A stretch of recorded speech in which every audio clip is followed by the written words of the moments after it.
Hello everyone, आप सभी का स्वागत है apex institute of life sciences में। तो आज की क्लास में हम लोग बात करने चल रहे हैं एलिफैटिक अमाइनो एसिड के बारे में। क्योंकि हमने पिछली क्लास में हम लोगों ने बात किया था कि आर चेन के बेस पर अमाइनो एसिड को 5 ग्रुप में कैटेगराइज किया गया है, जिसमें से कि पहला ग्रुप था aliphatic amino acid, aromatic amino acid, negatively charge amino acid, positively charge amino acid और पोलर अनचार्ज। ये 5 ग्रुप थे जो कि अमाइनो एसिड को डिवाइड कर रहे थे आर चेन के बेस पर, जिसमें से कि पहला ग्रुप था एलिफैटिक अमाइनो एसिड। तो इसके बारे में आज हम लोग डिटेल में पढ़ने चल रहे हैं। तो आइए शुरू करते हैं। ये 5 ग्रुप थे aliphatic R chain amino acid, aromatic, negatively charge, positively charge और पोलर अनचार्ज। इन सभी के बारे में हम लोगों ने पढ़ लिया। अब एक एक करके एक अमाइनो एसिड के बारे में आज की क्लास में हम लोग डिटेल में पढ़ने चल रहे हैं। सबसे पहले बात करते हैं aliphatic R chain amino acid के बारे में कि होते क्या हैं। तो देखिए, aliphatic R group are non polar and hydrophobic. They are found in amino acid such as glycine, alanine, valine, leucine, isoleucine, methionine and proline.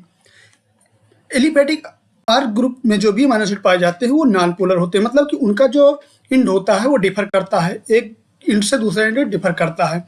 और ये अमाइनो एसिड कैसे होते हैं? हाइड्रोफोबिक अमाइनो एसिड होते हैं। और ये अमाइनो एसिड कौन कौन से हैं? जैसे कि ग्लाइसिन हो गया, एलानिन हो गया, valine, leucine, isoleucine, methionine and proline. ये 7 तरह के अमाइनो एसिड ऐसे हैं जिनको कि एलिफैटिक कैटेगरी में रखा गया है। और ये सभी अमाइनो एसिड कैसे होते हैं? नॉन पोलर होते हैं और हाइड्रोफोबिक होते हैं। आगे बात करें तो these amino acid prefer to remain inside protein molecule. क्योंकि ये हाइड्रोफोबिक हैं तो इसलिए ये प्रोटीन के अंदर की ओर पाए जाते हैं, इनसाइड में पाए जाते हैं। But alanine and glycine can be inside और आउटसाइड। ग्लाइसिन की बात करें और एलानिन की बात करें तो ये प्रोटीन के अंदर भी रह सकता है और बाहर भी रह सकता है। क्यों? क्योंकि इसकी आर चेन जो होती है बहुत ही छोटी होती है, याद रखिएगा। आगे बात करें तो the R side chain in this amino acid is hydrophobic which stabilize the protein structure through hydrophobic interaction. ये जितने भी R chain based aliphatic amino acid है, इनकी जो आर चेन है ये हाइड्रोफोबिक होती है, जो कि प्रोटीन को हाइड्रोफोबिक इंटरेक्शन से क्या करती है? स्टेबलाइज करती है। आगे बात करें तो एक एक अमाइनो एसिड के बारे में पढ़े तो सबसे पहला अमाइनो एसिड है ग्लाइसिन। ग्लाइसिन का ओवरऑल स्ट्रक्चर देखा जाए तो एक अमाइनो ग्रुप है NH2 ग्रुप, एक कार्बोक्सिलिक ग्रुप है, एक सिंगल हाइड्रोजन ऊपर की ओर सिचुएटेड है, जो कि ये तीनों ग्रुप जो है कनेक्टेड हैं अल्फा कार्बन से। और नीचे की ओर देखा जाए तो एक हाइड्रोजन एटम है, सिंगल हाइड्रोजन है। यानी कि देखा जाए तो ये 4 जो ग्रुप हैं ये अल्फा कार्बन से अटैच है। लेकिन इसमें देखा जाए तो जो सबसे ऊपर का हाइड्रोजन है और साइड चेन आर ग्रुप जो हाइड्रोजन है दोनों एक जैसे हैं, तो इसलिए जो है ये ग्रुप कायरल नहीं है। कायरल ग्रुप ऐसे मॉलिक्यूल होते हैं जिनका चारों डिफरेंट ग्रुप जो होते हैं, चारों ग्रुप जो होते हैं वो डिफरेंट होते हैं। तो बात करें इनकी तो glycine is the simplest stable amino acid with a single hydrogen atom as its side chain. इसकी साइड चेन की बात करें तो एक सिंगल हाइड्रोजन है, इसलिए it is also an achiral molecule, इसलिए ये कैसा है? एकायरल मॉलिक्यूल है। आगे बात करें तो glycine is also used as sweetener के लिए यूज किया जाता है। और टेस्ट इनहेंसर, टेस्ट को बढ़ाने के लिए यूज किया जाता है। And is found in some food supplement and protein containing drink. और ये कुछ फूड सप्लीमेंट में और प्रोटीन कंटेनिंग ड्रिंक्स में भी पाया जाता है ग्लाइसिन अमाइनो एसिड। ठीक, आगे बात करें glycine is a precursor for a variety of important metabolite.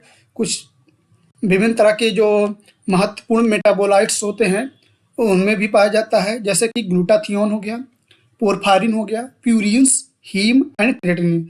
ये सभी प्रिकर्सर, इन सभी के प्रिकर्सर है कौन सा है? ग्लाइसिन अमाइनो एसिड है। आगे बात करें ग्लाइसिन एक्ट एज न्यूरोट्रांसमीटर की तरह कार्य करता है in the CNS, central nervous system में। And has many role such as, और इसके और भी रोल हैं जैसे कि antioxidant, anti inflammatory, cryo protective and immunomodulatory. इन सब की तरह कार्य करता है। एंटीऑक्सीडेंट की तरह काम करता है ग्लाइसिन, एंटी इंफ्लेमेटरी की तरह काम करता है, क्रायो प्रोटेक्टिव की तरह काम करता है और इम्यून मॉड्यूलेटर की तरह काम करता है। आगे बात करें तो जो ये अमाइनो एसिड है वो ऑप्टिकली इनएक्टिव अमाइनो एसिड होता है। क्यों ऑप्टिकली इनएक्टिव मॉलिक्यूल है, अमाइनो एसिड है? क्योंकि this means that it does not rotate the plane of polarize light. ये प्लेन ऑफ पोलराइज लाइट को रोटेट नहीं करता है। क्यों? क्योंकि इसका स्मॉलेस्ट इन साइज, और इसका साइज जो है वो बहुत ही छोटा होता है। सबसे छोटा अमाइनो एसिड कौन सा है? ग्लाइसिन अमाइनो एसिड है। आगे बात करें तो hydrophobic but no any real contribution to hydrophobic interaction. Hydrophobic तो है लेकिन इसका कोई हाइड्रोफोबिसिटी में रियल का कंट्रीब्यूशन नहीं है।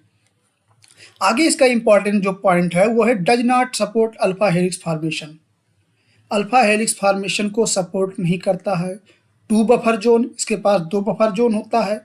एक पीएच इसका 1.3 टू पीएच 3.3 तक रेंज करता है और दूसरा जो इसका पीएच है 8.6 से पीएच 10.6 तक रेंज करता है। इसमें दो बफर जोन होते हैं। ये इंपॉर्टेंट प्रॉपर्टी थी जो कि ग्लाइसिन अमाइनो एसिड की थी। आगे बात करें दूसरा अमाइनो एसिड आता है एलानिन। एलानिन की बेसिक स्ट्रक्चर की बात करें तो इसकी जो साइड आर चेन है इसमें एक मेथियोनिन ग्रुप होता है, मेथाइल ग्रुप होता है, CH3 ग्रुप होता है, जिससे कि इसको पहचाना जा सकता है। तो बात करें alanine is non essential amino acid, हमारी बॉडी आसानी से बना लेती है। It's also a source of energy for the central nervous system and muscles, और ये एनर्जी का सोर्स है CNS के लिए और मसल्स के लिए। Alanine is a hydrophobic molecule that can be inside और आउटसाइड। ये दोनों सेल की प्रोटीन के अंदर भी रह सकता है, प्रोटीन के बाहर भी, क्योंकि ये मॉलिक्यूल बहुत ही छोटा होता है और हाइड्रोफोबिक होता है। इट्स मॉलिक्यूलर मास इज 89.09 ग्राम पर mole and it's boiling point is 212.9 degree centigrade. इसके मॉलिक्यूलर मास की बात करें तो 89.09 ग्राम पर मोल होता है और इसका बॉइलिंग पॉइंट जो है 212.9 डिग्री सेंटीग्रेड होता है, किसका, एलानिन का। आगे बात करें has the highest tendency to support alpha helix formation. अभी हम लोग बात कर रहे थे ग्लाइसिन का, कह रहे थे ग्लाइसिन जो होता है वो अल्फा हेलिक्स फॉर्मेशन को सपोर्ट नहीं करता है, जबकि सबसे ज़्यादा टेंडेंसी अगर किसी अमाइनो एसिड की होती है अल्फा हेलिक्स फॉर्मेशन को सपोर्ट करने की तो वो अमाइनो एसिड है एलानिन, याद रखिएगा। अगला अमाइनो एसिड जो आता है एलिफेटिक कैटेगरी में वो है बैलिन। बैलिन की बात करें तो baleen is a branch chain, इसमें ब्रांचिंग होती है, branch chain amino acid that is essential for body, ये बॉडी के लिए बहुत ही जरूरी है। This means that the body can not produce it and it must be obtain through diet. जो हमारी बॉडी इसको प्रोड्यूस नहीं कर पाती है तो हम इसको कहाँ से ऑब्टेन कर सकते हैं, डाइट से। अगर हम जब खाना खाते हैं उससे हमको ये मिल जाता है baleen amino acid. Baleen is found in protein rich food, like कौन कौन से फूड, जैसे कि डेयरी, सोए, फिश एंड मीट, इन सभी में बैलिन बहुत ही ज़्यादा मात्रा में पाया जाता है और इनसे हम लोग ऑब्टेन करते हैं। आगे बात करें बैलिन की तो baleen has stimulant property and promote tissue repair, tissue repair को प्रमोट करता है और मसल ग्रोथ को भी ये क्या करता है, प्रमोट करता है। It is also a precursor in the penicillin biosynthetic pathway, और बैलिन का जो इम्पॉर्टेंट प्रॉपर्टी है ये पेनिसिलिन की बायोसिंथेटिक पाथवे में पार्टिसिपेट करता है, यानी कि पेनिसिलिन की जो बायोसिंथेसिस होती है वो बैलिन अमाइनो एसिड से होती है, याद रखिएगा। चौथा जो एलिफेटिक अमाइनो एसिड है वो है ल्यूसीन। ल्यूसीन की बात करें तो इसमें भी ब्रांचिंग होती है, ये भी ब्रांच चेन अमाइनो एसिड है और ये भी इसेंशियल है मसल रिपेयर और बिल्डिंग के लिए, मसल रिपेयर और बॉडी की बनावट के लिए ये भी जरूरी है। It's one of the most abundant amino acid in high quality protein food, ये सबसे ज़्यादा मात्रा में प्रोटीन, हाई क्वालिटी के प्रोटीन फूड्स में पाया जाता है और नेचर में भी सबसे ज़्यादा पाया जाने वाला कोई अगर अमाइनो एसिड है तो वो ल्यूसीन अमाइनो एसिड है। आगे बात करें तो essential amino acid, the body can not produce leucine, ये भी जो है हमारी बॉडी के लिए इसेंशियल है, हमारी बॉडी बना नहीं पाती है और इसको भी हम कहाँ से ऑब्टेन करते हैं, डाइट से ऑब्टेन करते हैं। आगे बात करें तो leucine is often use for muscle gain and exercise. However high doses of leucine, अगर यदि हम हाई डोज लेते हैं ल्यूसीन का तो हमें काजे लो ब्लड शुगर, हमारा ब्लड प्रेशर का ब्लड शुगर का लेवल जो होता है वो कम हो जाता है और इस कंडीशन को हाइपोग्लाइसीमिया कहते हैं और पेलेग्रा नामक डिजीज डेवलप हो जाती है। जो लोग ज़्यादा ल्यूसीन रिच फूड खाते हैं उनमें ब्लड में शुगर की कमी हो जाती है और पेलेग्रा नामक डिजीज हो जाती है, याद रखिएगा। अगला जो एलिफेटिक अमाइनो एसिड है वो है आइसोल्यूसिन। आइसोलेशन की बात करें तो ये भी इसेंशियल अमाइनो एसिड है, यानी कि हमारी बॉडी इसको भी बना नहीं पाती है। मॉलिक्यूलर वेट जो है जैसा कि ल्यूसिन का है वैसा ही आइसोल्यूसिन का होता है और ये 4 अलग अलग तरीके के पॉसिबल स्टीरियोमर्स बना सकते हैं। ये बेसिक स्ट्रक्चर है, ये 4 अलग तरह के पॉसिबल स्टीरियो आइसोमर बना सकते हैं, यानी कि 4 अलग तरह के मिरर इमेज बना सकते हैं। आगे बात करें अगला जो अमाइनो एसिड है वो है मेथियोनिन, बहुत ही इंपॉर्टेंट अमाइनो एसिड है मेथियोनिन। मेथियोनिन की बात करें तो ये भी aliphatic sulphur containing essential amino acid है।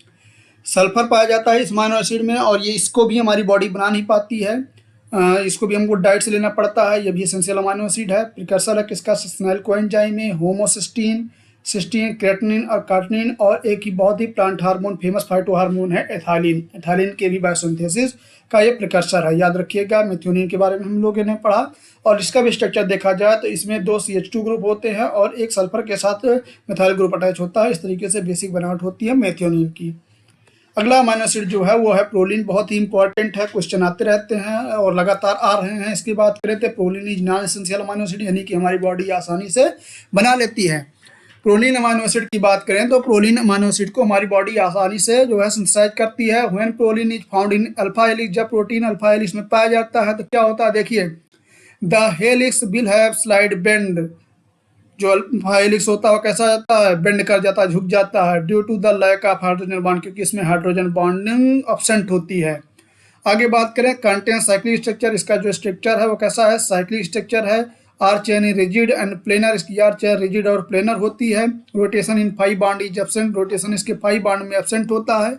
और ये बनता किससे, इसकी सिंथेसिस की बात करेंगे प्रोलीन अमीनो एसिड की, तो ये अल्फा कीटोग्लूटारेट से इसकी सिंथेसिस होती है। And contains second immuno group, hence called immuno acid. इसके पास जो होता है वो इम्यूनो ग्रुप होता है, इसलिए इसे अमीनो एसिड कहते हैं। ये जो ग्रुप है इसको हम लोग बोलते हैं इम्यूनो ग्रुप। आगे बात करें does not support alpha helix, इसका स्ट्रक्चर जो इसका आर ग्रुप है ये सपोर्ट नहीं करता अल्फा हेलिक्स फॉर्मेशन को। बहुत ही बड़ा स्ट्रक्चर है। Has least allowed reason in Ramachandra plot, और रामाचंद्र प्लॉट में इसके बड़े स्ट्रक्चर होने के कारण बहुत ही कम रीजन है। सबसे कम रीजन अगर किसी अमीनो एसिड का रामाचंद्रन प्लॉट में है तो वो अमीनो एसिड प्रोलीन है। कौन कौन से इंपॉर्टेंट पॉइंट है, अल्फा हेलिक्स को सपोर्ट नहीं करता प्रोलीन, लीस्ट अलाउड रीजन है रामाचंद्रन प्लॉट में, और इसमें इसको सेकेंड इम्यूनो ग्रुप पाया जाता है, इसके कारण इसे इम्यूनो एसिड कहते हैं। सिंथेसिस जो है अल्फा कीटोग्लूटारेट से होती है। और आगे अगर बात करें हम तो ये नॉन एसेंशियल अमीनो एसिड है। तो याद रखिएगा ये प्रोलीन के बारे में हम लोगों ने बात किया। इस तरीके से ये 7 तरह के अमीनो एसिड थे जो कि एलिफेटिक कैटेगरी में आते हैं। कौन कौन से, ग्लाइसिन, एलानिन, वैलिन, ल्यूसिन, और उसके बाद आइसोल्यूसिन, मेथियोनिन, प्रोलीन। ये 7 तरह के अमीनो एसिड हैं जो कि एलिफेटिक कैटेगरी में आते हैं। तो आज की क्लास में हम लोगों ने बात किया एलिफेटिक अमीनो एसिड के कैरेक्टर के बारे में, उसके स्ट्रक्चर के बारे में। आगे की क्लास में हम लोग बात करेंगे जो दूसरी कैटेगरी है जिसका नाम एरोमेटिक अमीनो एसिड है, R chain based amino acid aromatic, उसके बारे में हम लोग बात करेंगे। तब तक के लिए धन्यवाद।